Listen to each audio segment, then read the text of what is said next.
দরজায় কড়া নাড়ছে পবিত্র ঈদুল আজহা। এই ঈদে মহান সৃষ্টিকর্তা আল্লাহর সন্তুষ্টি লাভের আশায় মুসলিমরা পশু কোরবানি দিয়ে থাকে। সেই লক্ষ্যে দেশে জমতে শুরু করেছে কোরবানির পশুর হাটগুলো। পুরো দমে বেচাকেনা শুরু না হলেও প্রতিবারের মতো এবার গরুর বাহারি সব নাম নিয়ে আলোচনা তুঙ্গে। হাটে বিক্রির জন্য আসা অসংখ্য গরুর মধ্যে কয়েক জাতের গরুর চাহিদা থাকে সবচেয়ে বেশি। শাহিওয়াল, হোলস্টাইন ফ্রিজিয়ান, ব্রাহ্মা আর মীর কাদিম জাতের গরু সবসময়ই চাহিদার শীর্ষে থাকে। এসব গরুর দামও তুলনামূলকভাবে বেশি থাকে। সেই সঙ্গে এসব গরুর রয়েছে বাহারি সব নাম। গরুর নানা রকম নামই এখন নাস্তার টেবিল থেকে শুরু করে চায়ের আড্ডায় তুমুল চর্চার বিষয়। সামাজিক মাধ্যমে চোখ বুলালেই চোখে পড়বে গরুর নাম নিয়ে নানা ধরনের পোস্ট। চলছে আলোচনা সমালোচনা থেকে শুরু করে হাসি ঠাট্টা আর ব্যঙ্গ বিদ্রুপ, কেউ বা পক্ষে কেউ বা বিপক্ষে।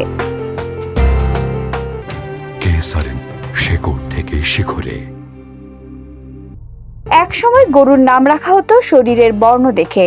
রং সাদা হলে ধলা বা ধলু, কালো হলে কালু, লাল হলে লালু নাম রাখা হতো। কেউ গরুর মেজাজ অনুযায়ী নাম রাখতেন রাজা, বাদশাহ বা সম্রাট। তবে বর্তমানে গরুর নাম রাখা হয় পরিমণি, জায়েদ খান, ডিপজল, মিশা, সাকিব খান, প্রিন্স মামুন বা তাহেরি। এবারের কোরবানির বাজারে যেসব নাম বেশি শোনা যাচ্ছে সেগুলোর মধ্যে রয়েছে নবাব, বাহাদুর, রাজা বাদশাহ, সম্রাট, রাজাবাবু, কালু মানিক, টাইগার, ভাগ্যরাজ, পাঠান, আদুরি, সুন্দরী, শান্তম, মহেশ, কালা তুফান থেকে শুরু টানেল, এমনকি বিগ বস নামও শোনা যাচ্ছে। এসব নাম নিয়ে সামাজিক মাধ্যমে এখন তোলপাড়। বিশেষ করে তারকাদের নাম কিংবা মানুষের নামে নাম রাখা নিয়ে অনেকেই প্রশ্ন তুলছেন। আবার যেসব তারকাদের নামে গরুর নাম রাখা হয়েছে তাদের কেউ কেউ বলছেন এসব তাদের জনপ্রিয়তারই প্রতিফলন, তারা এসব কিছুই মনে করছেন না। এই যেমন অভিনেতা জায়েদ খান বলছেন, কোরবানির হাটে প্রিয় জিনিসটাকে বিক্রি করছে আমার নাম দিয়ে, করুক। একজন শিল্পীর ক্ষেত্রে এটা হয়, ব্যাপার না। এর আগে আরো সেলিব্রিটিদের নামের ক্ষেত্রেও এমন হয়েছে দেখেছি, আমার এতে তো কোনো সমস্যা নেই। বিষয়টাকে কিভাবে দেখছেন জায়েদ? এমন প্রশ্নে নায়ক বলেন, আমার নাম ব্যবহার করে আমার কাঁধের ওপর ভর করে কেউ যদি ভালো কিছু করতে চায় এটাকে আমি নেগেটিভ ভাবে দেখি না, কারণ সেভাবে দেখলে আমি কাজে মনোযোগ দিতে পারবো না। পশুর হাট নিয়েই আমার পড়ে থাকতে হবে। কোরবানির হাটে পরিমণি নামের মহিষও বিক্রি হয়েছে। খামারি ইমরান বলেন, এটা একদমই জাতীয় মহিষ। মহিষগুলোর মধ্যে এটা সবচেয়ে সুন্দর, আর এটা যিনি কিনেছেন তিনিই নাম দিয়েছেন পরিমণি, কারণ তার প্রিয় নায়িকা পরিমণি। ইমরান জানান, কোরবানির মার্কেটে এমন মহিষের ভালো চাহিদা রয়েছে।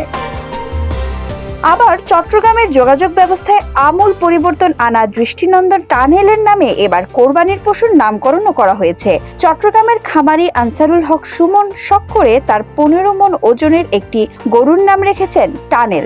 এমন বাহারি উদাহরণের কোনো অভাব নেই এবার। লক্ষ্মীপুরে একটি খামারের সবচেয়ে বড় গরুর নাম বিগ বস। ভদ্র স্বভাবের এই গরুটির অপর নাম শিক্ষিত গরু। সাথে আছে আদুরি, সুন্দরী, ছোট বস সহ বিভিন্ন নামের গরু। ছোট বস একটু রাগী, আর আদুরি তার দাঁত দেখিয়েই সবাইকে মুগ্ধ করে। সুন্দরীও সবার কথা শোনে।